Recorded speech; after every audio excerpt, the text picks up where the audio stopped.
Hello and welcome to Log Talking. Last week we talked about the real world square foot gardening application we're going to be making, and I said I'm going to make a frames style system to hold the data for querying it, and that's what I've been doing for the past week, and we are not done yet. So, in this episode, I'm going to talk you through some of the design decisions I've made, and I'm going to tell you a little bit about how it's implemented, but most importantly, I'm going to show you where you can go and see the code as a work in progress. Because frames are more generic than just a square foot gardening thing, I decided to make this framework. See, frames work. Yep. I decided to make this framework as a separate library that will be imported into the square foot gardening thing because it's versatile. We can use it for many things. And that has been the prime concern when it comes to the design decisions in this project is keeping things versatile. So let's take a little look at what we've been up to. First of all, what is a frame? Now, actually, in this application, I'm going to be dealing with frame collections, which are many frames. And a frame is a particular set of data that has a subject, which is identifying, meaning we can't have two vegetable frames, there can only be one vegetable frame. Besides its subject, it also has a collection of slots. So in this case, we have ISA, ACO, and label slots, and they can have values. They can have more than one value. In this case, it's just a single value in each slot. So this is the classical language of frames. So ISA means vegetable is a class, the class of things that are vegetables. Vegetable ACO means vegetable is a kind of plant. So this is a inheritance relation or subsumption. A plant subsumes vegetable is what this means, and plant would then be another class. We have a label one as well. These can be handy if you camel casing things up in the subject, so you can have a nice printed out label. Carrot then is a vegetable, and this vegetable is a link back to this frame, which is so a carrot instantiates vegetable is what this is saying, and we can access the information in here. And we've got some other slots as well, 16 in each square foot, and it grows to 12 inches high. So the first problem to solve for our design of a framework is how we're going to represent this data. Now I have two options. I can assert these as facts into the Prolog database in somehow, or if you turn your head sideways a little bit, these things look a bit like trees. And you have a root, which is the vegetable, and then the branches being the slots and so on. Or the other way of looking at it is as a like a hash map dictionary thing over the slots with a subject associated. This is kind of interesting because in LogTalk we have dictionaries libraries which are actually trees under the hood. And that's actually what I've gone for with this. So this is a snippet from what I'm using as a test database. It's actually JSON, and I load it in as a nested dictionary using the new nested dictionaries library for my unit tests. And in this snippet, we have three frames. There's a plant frame, which is a type of class, a vegetable, which is also a type of class, and a subclass of plant. And a carrot is a type of named individual, because this is the language of OWL I'm using here, just without the full IRI, so it's a bit more readable. So this means a carrot is a instance of vegetable type named individual type vegetable, and then the other slots as well. So this is a difficult decision to make because if I were to assert these facts straight into the Prolog's database, with a good backend that has some really clever indexing, I could have really fast lookups on this data and get really fast queries out of it. Whereas here, I'm dealing with trees, which are what? Big O of log n. And if I have these lists at the end on the leaves, I mean, list lookups are O of n. You could have to travel the whole list to get the answer that you want. So there is a performance cost to this. So the other benefits have to far outweigh this performance cost. So why? Why do it like this? Well, the primary reason is that it's immutable with the dictionaries libraries that we have. when we do an update, add or delete to a dictionary, we get back a new collection of dictionaries. So this means if I'm dealing with multi-threaded environments, when I want to pass around data around the application and encapsulate that data, I can get all of those lovely benefits out of using dictionaries, which if you've not done a lot of handling of user data and passing this type of thing around or changing of state, um, it might seem trivial, but it really simplifies things an awful lot. So in this case, to run down my list here, I'm treating data as data. In Prolog world, we get the joy of treating code as data as well because it's a homoiconic language. But this isn't code. This is just data. There's nothing reasoning in this. So I'm just going to treat it as data. It's easy to share format because of the JSON library. I can easily transform that into JSON, send it down the wire to someone making a GUI for me in React or Vue.js or something. I can be dealing with many frame collections at the same time. I can just pass the terms around. So I can have a collection for Mel's garden, a collection for Bartholomew's garden, and the two will never clash. It's very simple like that. I'm not mutating the data store whilst I'm retracting and asserting facts in the data store. It's got that strength, and the lookups are reasonably fast. Um, that is a key concern at this level of the application because everything in the application is going to be querying this data and reasoning over it. So it will affect all the rest of the application. So let's hope they're good enough. But if they're not, then I can just take the data, assert it into the database, the Prolog database, and get those faster lookups. The other aspect of the frames is these daemon facet things. So this is actually the reasoning that's run over that data. So now we are into Prolog rules and creating predicates. And we typically run them at certain times in CRUD operations, really. So when new data is added, when it's read, when it's updated or deleted, we can call some reasoning thing. That's really useful for like validation or permissions. Are you allowed to delete that frame?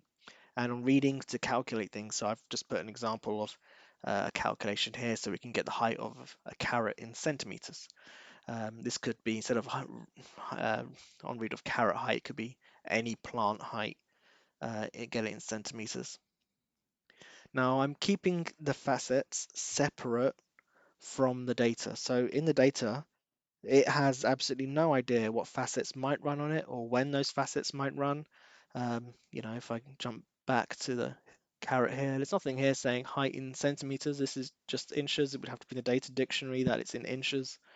Um, it doesn't tell you that you can get it in centimeters even. It doesn't know that. It's an additional thing on the side.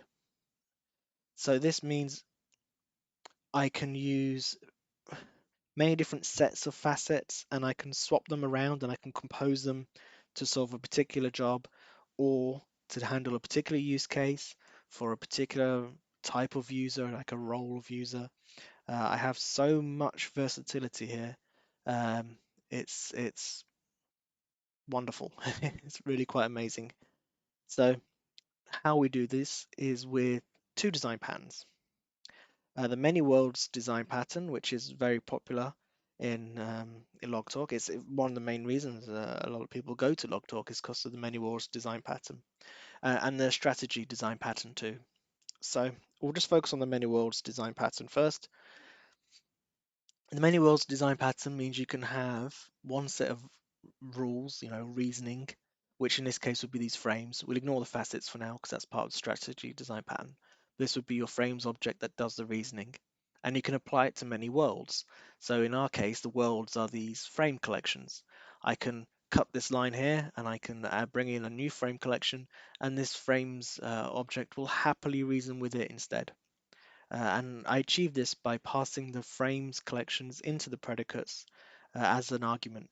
Just like the list libraries work, if you're going to do a list member, you pass the list in.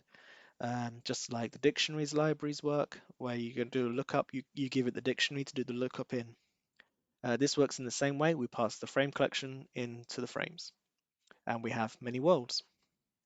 Now, the strategy design pattern is probably not quite as well known, but in log talk world, but it's absolutely wonderful because with the strategy design pattern, you can apply many different sets of rules to a set of data. So by combining the two, we can apply many different sets of rules to many different sets of data, and we can change both the data and the rules in runtime, which is just incredible versatility and so wonderfully powerful. So the way this is working is I'm passing this collection of facets in as a argument to a parametric frames object. So normally in OO world, you would have mutation happening here where you would set a strategy. Um, but we're in LogTalk. We have parametric objects. We can do this with zero mutability, which is wonderful. It's so clean. And the way, well, yeah. So I can't enforce anything over this line. I just say, well, if you give me some facets, I'll use them in the frames object. But this is like a recommended way of doing things, shall we say. So I would recommend a proxy object for a particular facet. So like a reader facet, which does calculations, is what this is representing, would just be a proxy object, meaning it's got a name, so I can pass it into as a facet, something meaningful like, my inheritance, oh no, like, I don't know, maybe call it after a user role or something, admin calculations or metric calculations, European or something. If you want to do, metric calculations and have French and Spanish labels or something. So you have a proxy here which has no code in it, but just imports categories.